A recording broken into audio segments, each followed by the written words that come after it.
اپنے گھر والوں کو، اپنے بھائیوں کو پالتا رہا، پڑھاتا رہا، گھر بنا کے دیا، گاڑیاں لے کر دیں۔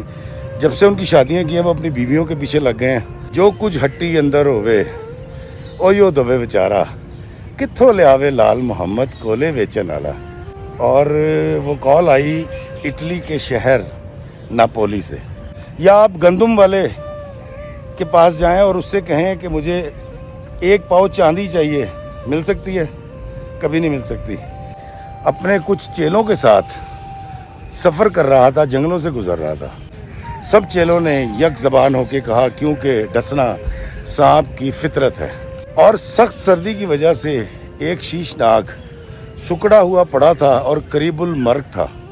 السلام علیکم میرے عزیز و اقارب، میرے عزیز و محب افتخار فی پیارے پاکستان کے سٹی آف لو لاہور سے۔ دوستو، کل مجھے ایک کال آئی اور وہ کال آئی اٹلی کے شہر ناپولی سے، اور ایک صاحب تھے۔ انہوں نے مجھے کہا کہ افتخار بھائی میں بہت پریشان ہوں اور مجھے لگتا ہے کہ میری پریشانی کا حل آپ کے پاس ہے۔ میں نے کہا جی ضرور بتائیے کیا پرابلم ہے۔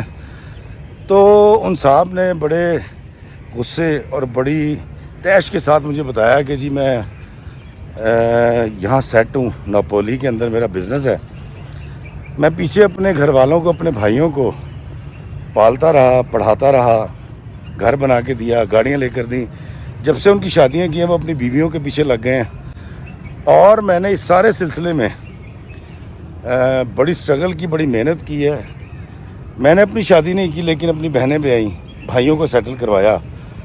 اور اب مسئلہ یہ ہے کہ نہ وہ میری رسپیکٹ کرتے ہیں اور نہ وہ مجھے پوچھتے ہیں اور نہ ہی اس بات کا اعتراف کرتے ہیں کہ میں ان کا محسن ہوں۔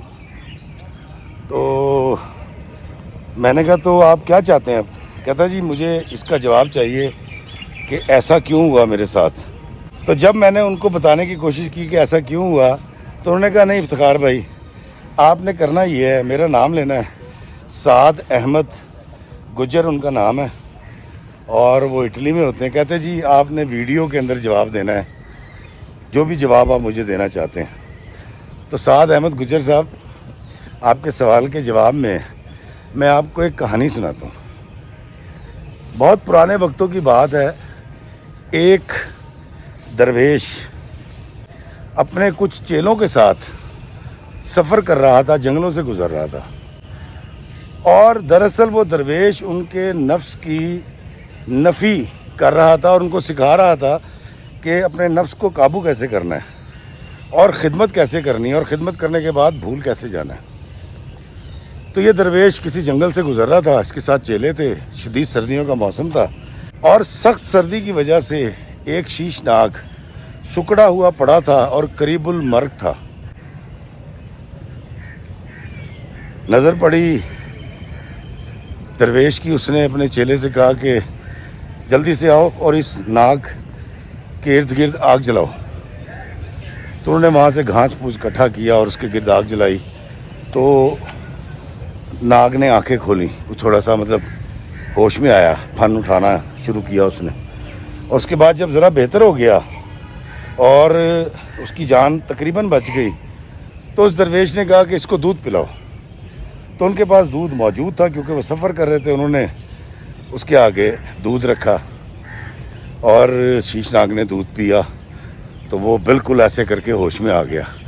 اور دوستو، جیسے ہی اس نے اپنا پھن کھڑا کیا تو سامنے، کیونکہ وہ مرید بیٹھا تھا جو اس کا خدمت گار تھا، اس نے اس کو ڈسنے کی کوشش کی۔ مرید ذرا ایکٹیو تھا، اس نے ہاتھ پیچھے کر لیا اور بچ گیا۔ مرید اس سے پہلے کہ اس شیشناگ کو مارتا، ان کے استاد محترم نے ان کو حکم دیا کہ اس کو جنگل میں چھوڑ دو، آزاد کر دو۔ چیلے نے مرشد کی بات مانی اور اس کو جنگل میں چھوڑ دیا۔ وہ شیشناگ جھاڑیوں کے اندر کہیں غائب ہو گیا۔ اب یہ اپنی اگلی منزل کی جانب چل پڑے۔ اس چیلے کے ذہن میں ایک سوال آ گیا اور سوال یہ تھا کہ میں نے اس شیشناگ کی خدمت کی ہے، اس کی جان بچائی، اس کو دودھ پلایا، اس نے مجھے ڈسنے کی کوشش کیوں کی ہے؟ دوستوں وہی سوچتا رہا. اب چونکہ مرشد کی طرف سے حکم تھا, درویش کی طرف سے حکم تھا کہ کوئی چیلا سوال نہیں کرے گا, اس کو جو کہا جائے گا وہ ویسا ہی کرے گا. اب درویش نے نوٹ کرنا شروع کیا کہ وہ چیلا جو ہے مضطرب ہے, اضطراب کا شکار ہے, کچھ کہنا چاہتا ہے. تو 15-20 دن سفر کے بعد انہوں نے ایک جگہ پہ قیام کیا اور انہوں نے اس چیلے کو بلایا. انہوں نے کہا میری بات سنو, میں کافی دن سے دیکھ رہا ہوں تم بڑے مضطرب نظر آتے ہو, کیا چل رہا ہے تمہارے اندر؟ تو اس چیلے نے کہا کہ استاد محترم, مجھے ایک بات سمجھ نہیں آ رہی. میں نے آپ کے حکم کے مطابق اس شیشناگ کی جان بچائی, اس کو دودھ پلایا, پھر اس نے مجھے ڈسنے کی کوشش کیوں کی؟ تو درویش نے کہکا لگایا, تمام چیلوں کی طرف دیکھا اور اس کے بعد پوچھا کہ تم لوگ کیا سمجھتے ہو, اس نے کیوں تمہیں ڈسنے کی کوشش کی؟ تو سب چیلوں نے یک زبان ہو کے کہا کیونکہ ڈسنا سانپ کی فطرت ہے. درویش پھر مسکرایا, اس نے پھر کہکا لگایا. دوستو آپ جو اس وقت ویڈیو دیکھ رہے ہیں اور ناپولی میں وہ صاحب جن کا یہ سوال ہے مجھے دیکھ رہے ہیں, آپ سب بتائیں, سوچیں اس وقت کہ اس چیلے نے سانپ کی جان بچائی تھی, سانپ نے اس کو ڈسنے کی کوشش کیوں کی؟ کیونکہ اس کی فطرت ہے. اگر آپ تمام کا جواب یہی ہے تو آپ کا جواب ٹھیک نہیں ہے.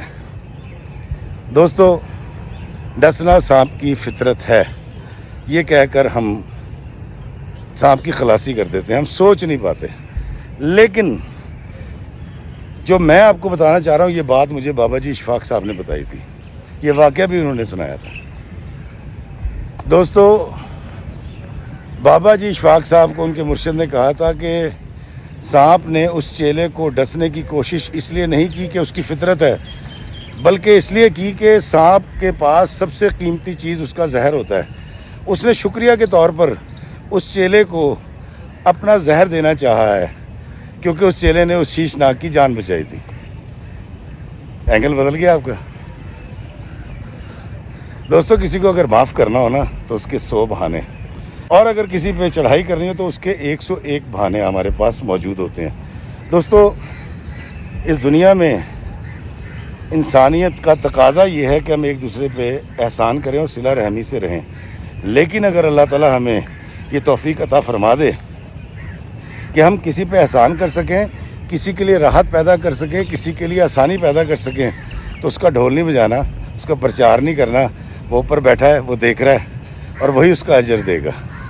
تو وہ ناپولی والے صاحب کو میرا یہ جواب اگر سمجھ نہ آیا ہو تو پھر مجھ سے فون پہ رابطہ کر لیجئے گا. دوستو ایک اور مثال دیتا ہوں. کبھی آپ سبزی والے کی دکان پہ جائیں اور اس سے جا کر کہیں کہ مجھے تم 15 کلو چاول دے دو, وہ دے سکتا ہے؟ یا آپ گندم والے کے پاس جائیں اور اس سے کہیں کہ مجھے 1 پاؤ چاندی چاہیے, مل سکتی ہے؟ کبھی نہیں مل سکتی. تو بابا جی کا شعر ہے کہ جو کچھ ہٹی اندر ہوئے اویو دوے بیچارا, کتھوں لے آوے لال محمد کولے ویچن والا. تو جس پر آپ نے احسان کیا تھا وہ کم ظرف تھا, اس احسان کو اس نے مانا نہیں, ایڈمائر نہیں کیا, شکریہ ادا نہیں کیا.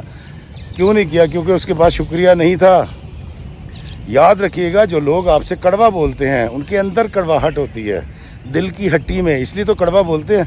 اور جو لوگ آپ سے میٹھا بولتے ہیں, پیار سے بولتے ہیں, محبت سے بولتے ہیں, معافی اور درگزر سے کام لیتے ہیں, ان کے دل میں محبت, پیار اور معافی, درگزر کے دریا بہہ رہے ہوتے ہیں. جو کچھ ہٹی اندر ہوئے اویو دوے بیچارا, کتھوں لے آوے لال محمد کولے ویچن والا. تو آپ کوئلے کی دکان پہ جا کے جب لال مانگیں گے تو پھر یہی ہوگا. اور دوسری بات یہ کہ کیا آپ نے اپنے بہن بھائیوں پہ احسان اس لیے کیا تھا کہ آپ کی واہ واہ ہو, وہ آپ کے گن گئیں؟ اور اپنے رویے پہ ضرور غور کیجئے گا کہ آپ نے مجھے خود فون پہ کہا جی میں نے ان کو بڑی سنائی ہیں کہ میں نے تم پہ احسان کیے ہیں. تو کاکا جب آپ نے جتا دیا تو احسان کہا تھا؟ کیا اللہ تعالیٰ جو ہم پہ احسان کرتا ہے ہمیں جتاتا ہے؟ یہ جو درخت آپ دیکھ رہے ہیں نا پیچھے, دیکھیں کتنا بڑا درخت ہے. یہ پھل بھی دیتا ہے, سایہ بھی دیتا ہے, پرندوں کو رہنے کی جگہ بھی دیتا ہے. اس درخت کے نیچے سے میں 56 سال سے گزر رہا ہوں. اس نے کبھی مجھے نہیں کہا افتخار صاحب آپ یہاں آئے ہیں, یا اس گھاس نے یا اس باغ نے مجھے کبھی نہیں کہا کہ جی آپ واک کرتے ہیں, میں آپ کو آکسیجن دیتا ہوں, میں آپ کو سبزہ دکھاتا ہوں, آپ کی آنکھوں کو ذہن کو تقویت ملتی ہے تو جاتے ہوئے گوڈی کرتے جائیں یا پانی دیتے جائیں. جب آپ دیتے ہیں نا تو پھر لینے والے نہ بنیں. مجھے یقین ہے کہ یہ بات آپ کو ضرور سمجھ آ گئی ہوگی, اور ان کو بھی سمجھ آ گئی ہوگی جو مجھ سے محبت کرتے ہیں. اپنے کمنٹ سیکشن میں مجھے ضرور بتائیے گا کہ آپ کو آج کا ویڈیو شیشناک کی کہانی اور میری بتائی ہوئی بات کیسی لگی. دوستو احسان کیجئے, اس لیے نہیں کہ اگلا آپ کے گن گائے, بلکہ اس لیے کہ اس اوپر والے نے, اللہ تعالیٰ نے ہم پہ بڑے احسانات کیے ہیں. اللہ ہمیں آسانیاں عطا فرمائے اور آسانیاں تقسیم کرنے کا شرف عطا فرمائے. آمین. السلام علیکم ورحمۃ اللہ وبرکاتہ.